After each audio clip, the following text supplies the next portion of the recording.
পলাশীপাড়া মা সারদা রামকৃষ্ণ আশ্রম, পলাশীপাড়া নদিয়া। সর্বমঙ্গলা মায়ের মন্দির, ঠাকুরমা স্বামীজিও আছেন।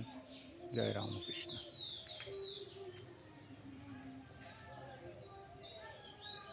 উৎসব পড়লে জয় শ্রী রামকৃষ্ণ। কেদারেশ্বর মহাদেব। মা সর্বমঙ্গলা, শ্রীরামকৃষ্ণদেব, মা সারদা, স্বামী বিবেকানন্দ।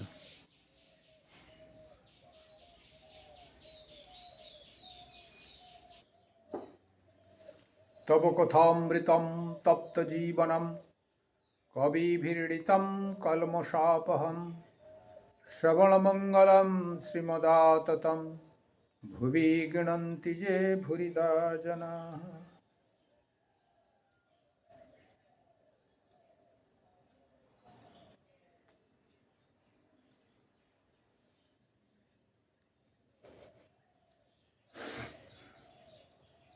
শ্রীরামকৃষ্ণ কথামৃতম আজকে পাঠ হবে।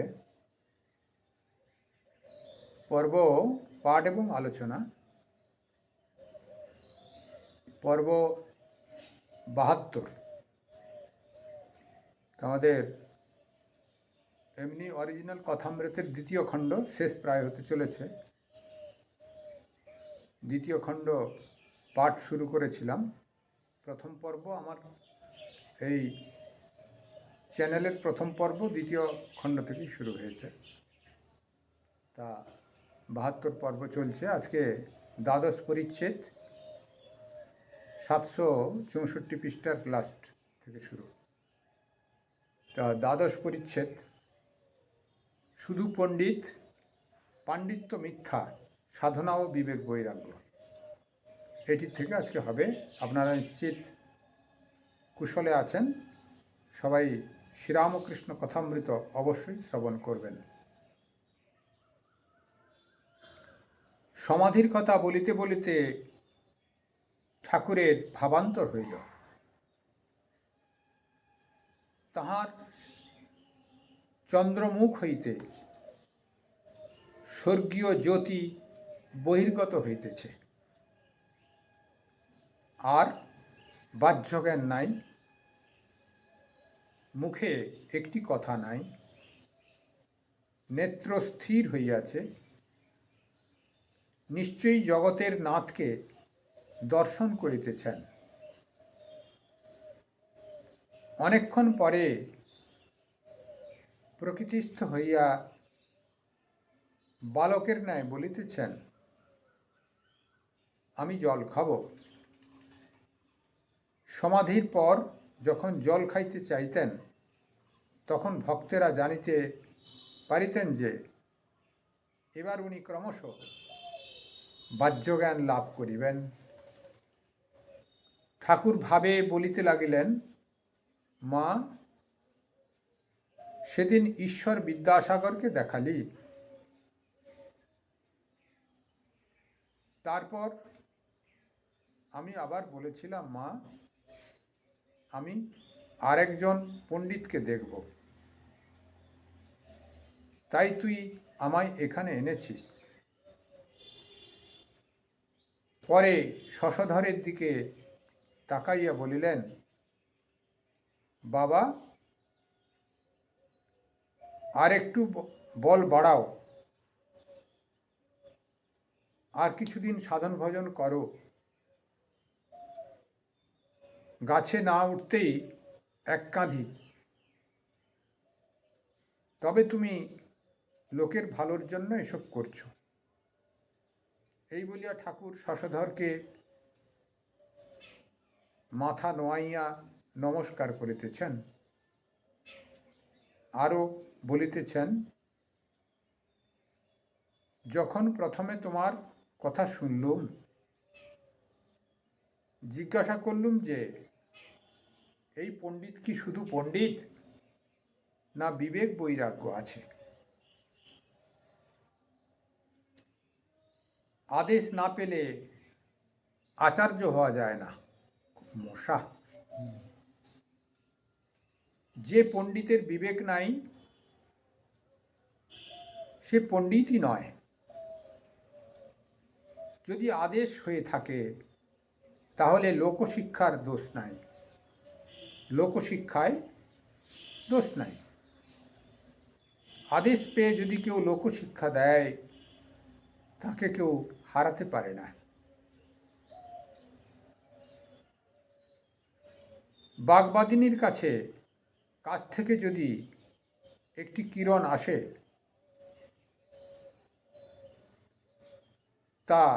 তাহলে এমন শক্তি হয় যে বড় বড় পণ্ডিতগুলো সব কেঁচোর মতো হয়ে যায়। প্রদীপ জ্বললে বাদুলে পোকাগুলো ঝাঁকে ঝাঁকে আপনি আসে, ডাকতে হয় না। তেমনি যে আদেশ পেয়েছে তার লোক ডাকতে হয় না। অমুক সময়ে লেকচার হবে বলে খবর পাঠাতে হয় না।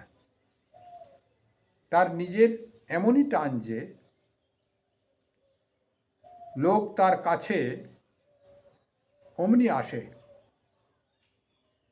তখন রাজা বাবু সকলে দলে দলে আসে আর বলতে থাকে, আপনি কি লবেন?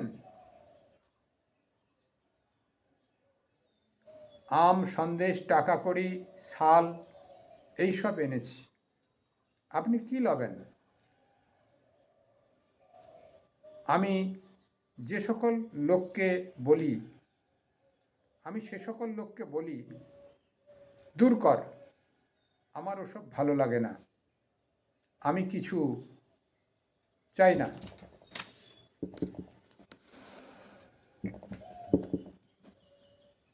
চুম্বক পাথার কি লোহাকে বলে, তুমি আমার কাছে এসো? এসো বলতে হয় না। লোহা আপনি চুম্বক পাথারের টানে ছুটে আসে। এইরূপ লোক পণ্ডিত নয় বটে, তা বলে মনে করো না যে তার জ্ঞানের কিছু কমতি হয়। বই পড়ে কি জ্ঞান হয়? যে আদেশ পেয়েছে তার জ্ঞানের শেষ নাই। সে জ্ঞান ঈশ্বরের কাছ থেকে আসে। তো ফুরোয় না। ওদেশে ধান মাপার সময় একজন মাপে আর একজন রাশ ঠেলে দেয়।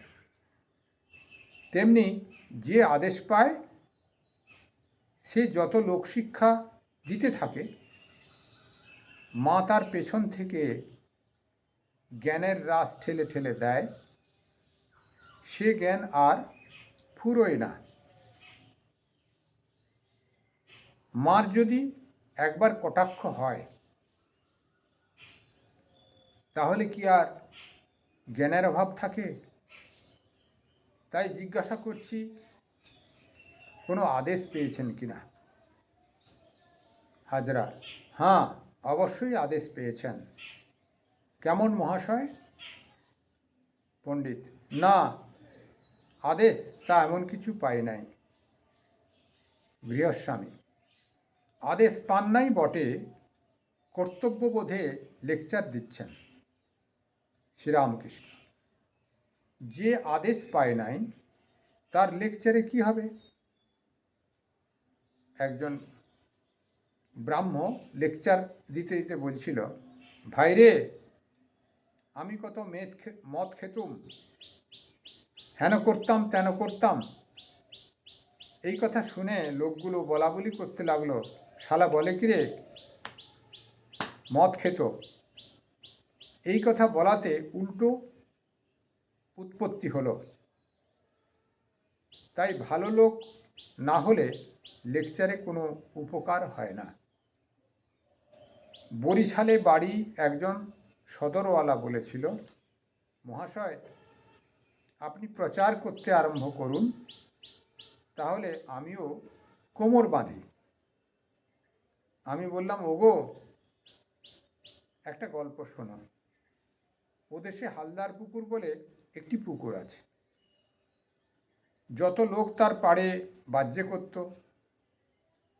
সকালবেলা যারা পুকুরে আসতো গালাগালে তাদের ভূত ছাড়িয়ে দিত, কিন্তু গালাগালে কোনো কাজ হতো না। আবার তারপর দিন সকালে পাড়ে বাজ্যে করেছে, লোকে দেখত। কিছুদিন পরে কোম্পানি থেকে একজন চাপরাশি পুকুরের কাছে একটা হুকুম মেরে দিলে। কি আশ্চর্য, একেবারে বাজ্যে বন্ধ,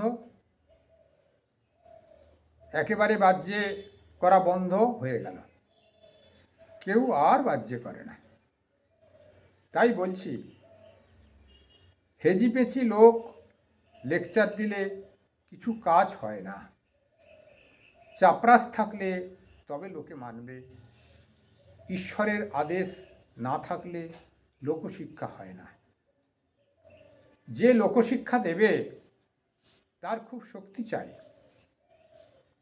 কলকাতায় অনেক হনুমানপুরী আছে, তাদের সঙ্গে তোমায় লড়তে হবে। এরা তো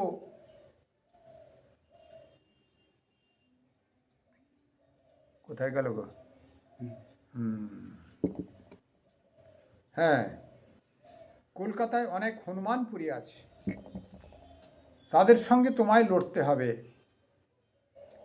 চৈতন্যদেব অবতার, তিনি যা করে গেলেন তারই কি রয়েছে বলো দেখি?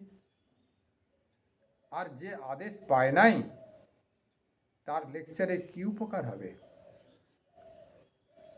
ভারী সুন্দর, অনেকক্ষণ একটু পাঠ হলো। আজকে ভারী সরল কথাগুলো বললেন, খুব জটিল কথা নয়, তেমন একটা উপলব্ধির বিষয়।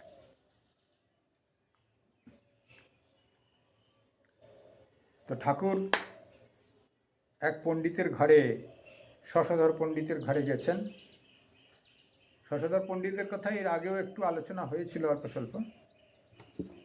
তা সেই পণ্ডিতকে দর্শন করতে গেছেন।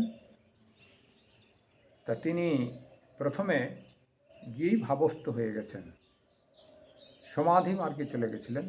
পরে বুদ্ধিত হলেন। ঠাকুরের লক্ষণ তখন প্রকাশ পেত, সবাই জানতো, ভক্তরা।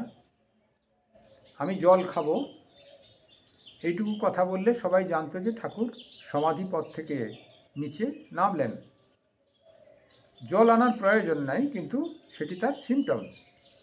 আমি সমাধিপথ থেকে ঠাকুর শ্রীরামকৃষ্ণদেব বুদ্ধিত হলেন। তা সেই অবস্থায় অর্ধবাহ্য দশা যাকে বলে, তিনি বিদ্যাসাগরকে দেখতে গেছিলেন, তেমনি এই শশধর পণ্ডিতকে দর্শন করতে তার ঘরেই এসছেন। শশধর পণ্ডিতকে ডিরেক্ট জিজ্ঞেস করছেন, তুমি কি ঈশ্বর দর্শন করেছো কিনা, বা চাপরাশি পেয়েছো কিনা? তুমি যে লেকচার ফেকচার দাও, চাপরাশি পেয়েছো কিনা? চাপরাশি ছাড়া তো লেকচার কাজে লাগবে না। তিনি না বললেন, চাপরাশি পাইনি। তাহলে তো কোনো কাজ হবে না। পণ্ডিতের বিবেক বৈরাগ্য যদি না থাকে, সে পণ্ডিতের কাজ নাই। তেমনি ঈশ্বরের আদেশ না পেলে প্রচার করতে গেলেও তার কথা কেউ শুনবে না। তা এই কথাই বলছেন। তো সেখানে আদেশ না পেলে আচার্য হওয়া যায় না, এটি ঠাকুর বলছেন। দিয়ে বললেন, ওই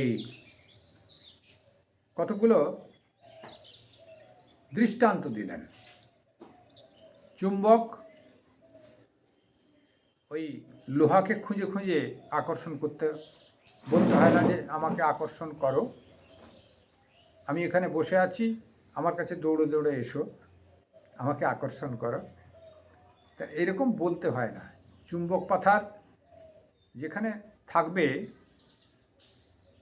তার যে এত ক্ষমতা, তার থেকে কম ওয়েটি যত পাথর আছে, মানে লোহা আছে, তা সবকে আকর্ষণ করবে।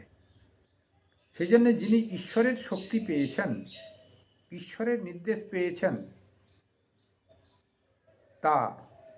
তার কাছে অমনি লোকে ঈশ্বরীয় কথা শ্রবণ করতে আসবেন। তাকে খুঁজে খুঁজে দীক্ষা নাও রে, আমি তোমার ঘরে এসছি, দীক্ষা নাও, আমি তোমার ঘরে সৎপ্রসঙ্গ করতে এসছি, একটু শ্রবণ করো, এরকম বলতে হয় না। তার ঈশ্বরের শক্তিতে, তার ভিতরে যে ঈশ্বরের শক্তি আছে তা এমনি প্রকাশিত হবে, ভক্তরা সেখানে অমনি আসবে, তাকে জোরপূর্বক প্রচার করতে হবে না। এই কথা শ্রীরামকৃষ্ণদেব বলছেন। আরও বললেন, প্রদীপ যখন জ্বলছে, বাদুলে পোকাগুলো অমনি আসে প্রদীপের আকর্ষণে। জ্ঞানালোক যখন প্রকাশিত হয়, তখন জ্ঞানালোকের ঈশ্বরের মহিমা এমনই, যেসব ভক্ত আছেন তাদের টেনে নিয়ে আসবে। তা এটি বললেন। আরও বললেন, চুম্বক পাথরের কথা বললুম। তারপরে বলছেন, এই মানুষ লেকচার দিতে যায় মুখস্থ করে কিছু একটা বিষয় নিয়ে, পড়াশোনা, শাস্ত্র অধ্যয়ন করে এক কথায়, বা শাস্ত্র শ্রবণ করে। কিন্তু যিনি আধিকারিক পুরুষ, ঈশ্বর দর্শন করেছেন, তার বাইরের পড়াশোনার দরকার হয় না। যখনই ফুরিয়ে আসবে মনে হয়, তখনই মা রাস ঠেলে দেন। অর্থাৎ মা রাস ঠালার কথা এখানে তিনি উল্লেখ করেছেন। ঈশ্বরের উপলব্ধি করলে মা তাকে বেচালে পা ফেলতে দেয় না। তিনি যেটি বলবেন সেটি ঈশ্বরের কথাই বলবেন, এবং যখন বলবেন তার পেছনে মা তাকে রাস ঠেলে দেবেন। যা পড়েছিলাম সেটা ভুলে গেছি, এরপরে কি বলতে হবে থতমত খেয়ে গেলাম, সেটি হবে না ঈশ্বর উপলব্ধি করলে বা ঈশ্বরের নির্দেশ পেলে। এই কথা শ্রীরামকৃষ্ণদেব বলছেন, যে বাইরের পড়াশোনার দরকার হয় না যদি তার দর্শন হয়, তার নির্দেশ পাওয়া যায়। তা এগুলো আলোচনা হলো। তারপর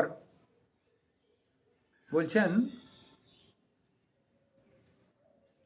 যে একজন লেকচার দিতে গিয়ে মানুষের বিপত্তি কীরকম হয়। খারাপ মানুষ যখন সমাজে ভালো নাম কিনতে যায়, তার কত ক্ষতি হয় সেটি বলছেন।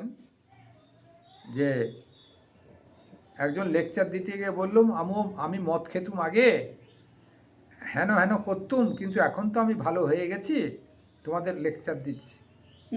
এইটা বলার সঙ্গে সঙ্গে মানুষ যতজন তার ফলোয়ার ছিল সব কেটে পড়ল। অর্থাৎ তিনি যে খারাপ লোক ছিল তার প্রসঙ্গক্রমে বেরিয়ে গেল। সেই জন্যে কুসংস্কার সম্পন্ন লোক যদি কোনো রকম করেও পয়সা কামাবার জন্যে হোক, বা নিজের বড়িয়ামি দেখাবার জন্যে হোক, বা লোকের প্ররোচনামূলক ভাবনা নিয়ে হোক, যদি সমাজ কল্যাণ করতেও যায় বা নিজের একটা ভিত তৈরি করতে চেষ্টা করে, সেও ধরা পড়ে যাবে। বেশি দিন তার চালাকি চলবে না। স্বামীজি বলছেন, চালাকির দ্বারা মহৎ কার্য সম্পন্ন হয় না। সেই জন্যে ওই চালাকির দ্বারা লেকচার সম্ভব নয়। ঈশ্বরের কৃপা হলেই ঠিক ঠিক ওই লোকসংগ্রহ সম্ভব। তার আগে লোকসংগ্রহ ঠিক হয় না। কিছুদিন চলবে, তারপরে ধরা পড়ে যাবে, মার খাবে, বন্ধ হয়ে যাবে, নানা রকম সব অপমানিত হবে। একথা বলছেন। দিয়ে একটা হালদার পুকুরের দৃষ্টান্ত দিয়েছেন। ও দেশে একটা হালদার পুকুর আছে। ঠাকুর নিজের দেশকে ও দেশে বলতেন। তা হালদার পুকুরের পাড়েতে তখনকার দিনে সবাই গ্রামেতে পায়খানা টায়খানা করতো, রাস্তাঘাটেতে। আমরাও ছোটোবেলাতে রাস্তাতে না করলেও মাঠে করেছি, মাঠের পাশে হিড়েতে করেছি। আজকে ধরুন 70 বছর আগে ধরুন ওইরকমই ছিল। তো এখন ধীরে ধীরে ডায়রিয়া ফাইরিয়া কমেছে, এই কারণের জন্যে বাইরে ওই পায়খানা টায়খানা বন্ধ হয়েছে, তাতে তাতে ভালো হয়েছে, সমাজের কল্যাণ হয়েছে। তা এখন পায়খানা বাথরুম টাথরুম গভর্নমেন্ট থেকেও সুবিধা করেছে, মানুষ নিজের পয়সা করে নিচ্ছে। তা কিন্তু আগে এরকম হতো। তো সেই পুকুরের পাড়েও সব পায়খানা করতো, আর সেই জল পায়খানা ধোয়া জলই পুকুরে এসে পড়তো। সে মাছে কিছু খেত, পায়খানা ঠিক আছে খেয়ে ফেলতো, নচেত সেই মানুষ স্নান করতো, তো সেই জলের ভিতরেই স্নান করে আসতো। সেই জন্য মানুষ বিরক্তও হতো। কিন্তু বিরক্ত হয়ে বকাবকি করলেও তো শুনে কে? তা একদিন সেই খবর ইংরেজদের কাছে গেছে। ইংরেজ শাসন তখন, শ্রীরামকৃষ্ণদেবের সময় ইংরেজ শাসন। তা চাপরাশি এসে লাগিয়ে দিয়ে গেল এখানে হাগা বন্ধ, বাহ্য করা বন্ধ, হাগা বন্ধ নয়, বাহ্য করা বন্ধ। তা তখন থেকে বাহ্য করা বন্ধ হলো, অর্থাৎ চাপরাশ এসে লাগিয়ে দিয়ে গেল এখানে হাগা বন্ধ, কি বাহ্য করা বন্ধ। বাহ্য করলে জেল জরিমানা 2 হবে। তা সেই জন্য বাহ্য করা বন্ধ হলো। সাধারণ লোক বললে সে কথা কেউ শুনবে না, কিন্তু যদি আধিকারিক ব্যক্তি হয় তার কথা সবাই শুনবে। এখানের আধিকারিক ব্যক্তি বাইরের শাসনের দিক থেকে ইংরেজ চাপরাশি হলেও অন্তর্জগতে শাসনের দিক থেকে ঈশ্বর ভগবানের উপলব্ধি বা চাপরাশি হলে আমাদের সকলের কথা সবাই শুনবে। অর্থাৎ যিনি চাপরাশি পেয়েছেন তার কথা সবাই শুনবে। সেই জন্য ঈশ্বরের প্রতিনিধি ছাড়া জগৎকে গড়ন করব কি আমার কথা সবাই শুনে নেবে, এটি হয় না। সেই জন্য ঈশ্বরের উপলব্ধি আগে করতে হয়, ঈশ্বরের নির্দেশ নিয়ে সমাজের কাজ করতে হয়, তাহলে তার কাজ সুষ্ঠুভাবে সম্পন্ন হবে এবং ভালো হবে, ঈশ্বর অনুরাগী কাজ হবে, নচেত হবে না। এই কথাই শ্রীরামকৃষ্ণদেব বলছেন। আরও বলেছেন সরল কথায়, হেজিপেচি লোক লেকচার দিলে তার কথায় কাজে লাগবে না, মানুষ শুনবে। কিছু হয়তো খাওয়ার অনুষ্ঠান করেছে, বক্তৃতা শোনা, রাজনীতির লোকেরা করে, খাওয়ার অনুষ্ঠান করলো, একটু তাদের রাজনীতির কথা 2-4 কথা বলে দিল, খাওয়ার অনুষ্ঠান যেই বন্ধ করবে কেউ আসবে না। আমাদের এখানেই কেউ ভগবানের কথা শুনতে আসে না, হোমযজ্ঞ হয়, ঠাকুরকে প্রণামও হয়তো কেউ কেউ করে না, কেউ কেউ ভক্ত আছে করেন, কেউ কেউ একটু পাঠও শোনেন, আর অধিকাংশ খিচুড়ি খাওয়ার জন্য আসে আর চলে যায়, ওদের মাথায় ওগুলো ঢুকবে না। তো সেই জন্যে হেজিপেজি লোকে বক্তৃতা দিলে যেরকম কাজ হয় না, আর সেরকম আমাদের ঋষিভার ভক্ত হওয়া চাই, তখন সেই সাধকের কথাও তারা শুনবে। সেরকম ভক্তও নাই, ওই খিচুড়ি খাওয়ার নাম করে কিছু জনকে আনানো হয়, এতজন প্রসাদ পেয়েছে গো, এইটুকু নাম করবার জন্যে এতজন প্রসাদ খাওয়ানো হলো, কিন্তু তাতে ফল কিছু হলো না। ওই নারায়ণ সেবা, অর্থাৎ আমার দৃষ্টিতে নারায়ণ সেবা, কিন্তু ওদের দৃষ্টিতে একটু, আজকে মহারাজের আশ্রমেতে অনুষ্ঠান হয়েছিল, একটু খিচুড়ি খেয়ে এলাম, প্রসাদ খাওয়া কেউ বলবে না, বা ভগবানের যে প্রসাদ খেয়েছি তো একবারে উচ্চারণ হবে না। তা এই আমাদের জগতের বৈশিষ্ট্য। সেই জন্যে ঈশ্বরের শক্তি নিয়ে আমাদের কাজে এগুতে হবে। সেই জন্য শ্রীরামকৃষ্ণদেব বলছেন সবসময়, আগে ঈশ্বরের সাধন ভজন করে ঈশ্বরের উপলব্ধি করো, তারপর যথা ইচ্ছা তথা যাও, প্রচার করো, তা তুমি সংসার করো বা জগতে বসবাস করো, কিন্তু আগে ঘুঁটি পাকড়ানো চাই, ঈশ্বর সন্দর্শন করা চাই। তা আজকে এই পর্যন্তই থাকুক, 24 মিনিট, আজকে এই পর্যন্তই থাকুক। তো আমাদের চাপরাশি আগে নিতে হবে, তারপর লেকচার ফেকচারে কাজ, অর্থাৎ ভগবানের অনুপ্রেরণা নিয়ে ধর্ম প্রচার করা, ভগবানের অনুপ্রেরণা নিয়ে জগতের কল্যাণ সাধন করা। সর্বে ভবন্তু সুখিনঃ, সর্বে সন্তু নিরাময়া, সর্বে ভদ্রাণি পশ্যন্তু, মা কশ্চিৎ দুঃখমাং ভবেৎ। ওম নিরঞ্জনম নিত্যমনন্তরূপম ভক্তানুকম্পাদিত বিগ্রহম বহি ঈশাবতারং পরমেশমিড্ডম তম রামকৃষ্ণম শিরসা নমামি। जय श्री गुरु महाराज जी की जय, जय महामाई की जय, स्वामी जी महाराज जी की जय, जय गंगा माई की जय।